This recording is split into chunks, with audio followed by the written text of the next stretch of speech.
Okay, hi everyone. So today let's discuss this interesting problem.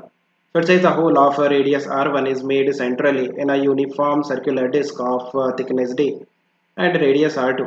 The inner surface, a cylinder of length d and radius r1, is maintained at a temperature θ1, and the outer surface, a cylinder of length d and radius r2, is maintained at a temperature θ2. θ1 is greater than θ2. The thermal conductivity of the material of the disk is K. Calculate the heat flowing per unit time through the disk. Okay, so heat current आपको find out करना है.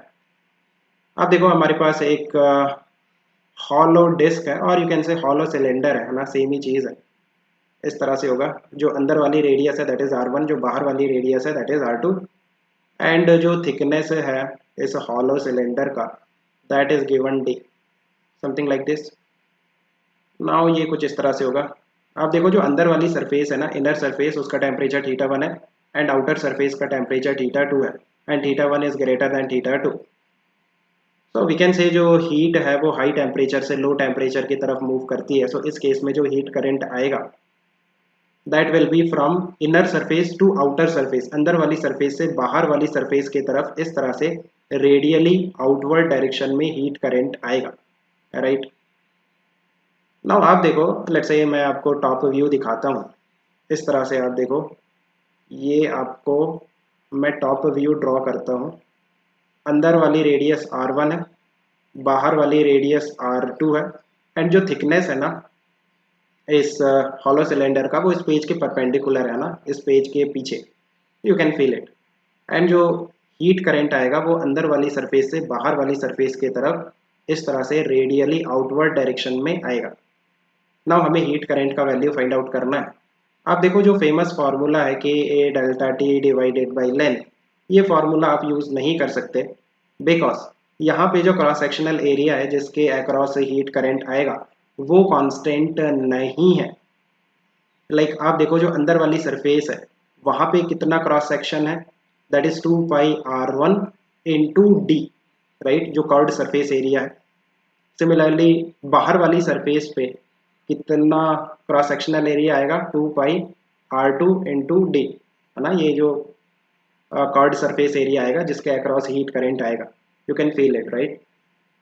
सो इस तरह से feel करो कि अंदर वाली सरफेस से बाहर वाली सरफेस तक आने में, अंदर से जब हीट करंट बाहर की तरफ आएगा देन जो क्रॉस सेक्शनल एरिया है ना वो कंटिन्यूसली इंक्रीज करेगा बिकॉज अंदर से बाहर आने पे जो रेडियस है वो कंटिन्यूसली इंक्रीज करेगी. सो जो क्रॉस सेक्शनल एरिया है जिसके अक्रॉस हीट करंट आएगा वो भी कंटिन्यूसली इंक्रीज करेगा.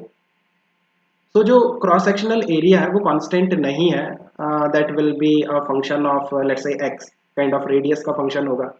सो लेट्स से एक्स का फंक्शन है. सो जब आपके पास क्रॉस सेक्शनल एरिया वेरिएबल होता है उस केस में आप हीट करंट कैसे फाइंड आउट करते हो, that is temperature difference divided by thermal resistance. और थर्मल रेजिस्टेंस हम कैसे फाइंड आउट करते हैं, integration of dx divided by a into के. ए क्या है, क्रॉस सेक्शनल एरिया जो कि x का फंक्शन होगा, एंड k क्या है, thermal conductivity.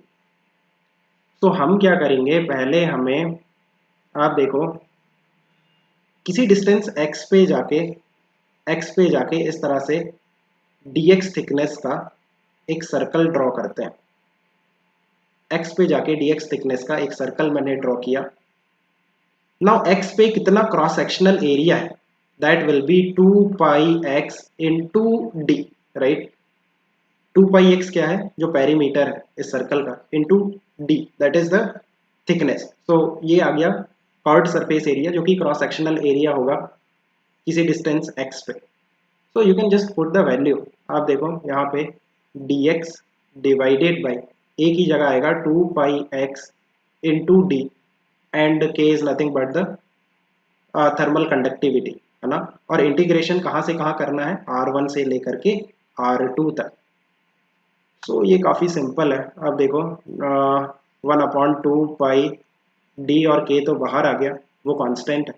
Integration of 1/x dx from R1 to R2. 1/x का जो इंटीग्रेशन होता है that is ln of x. Right. And limit है R2 टू R1. तो जब आप लिमिट पुट करोगे so it will be ln of R2 minus ln of R1. तो kind of ln of R2 divided by R1. और ये जो है ना ये कांस्टेंट एज इट इज रहेगा 1/2 पाई डी और के। सो ये क्या है, this is your thermal resistance. Thermal resistance है, so heat current that is equal to thermal temperature difference divided by thermal resistance. Heat current that is equal to temperature difference divided by thermal resistance, है ना, Ohm's law की तरह ही है। सो temperature difference कितना है, θ1 minus θ2, right, divided by thermal resistance. तो इसका divide करोगे तो आप देखो ये 2 पाई डी के ऊपर चला जाएगा और ln ऑफ R2/R1 नीचे आ जाएगा। So I think you have understood. Let me know if you still have any confusion. Okay, keep working out. Best of luck. Bye.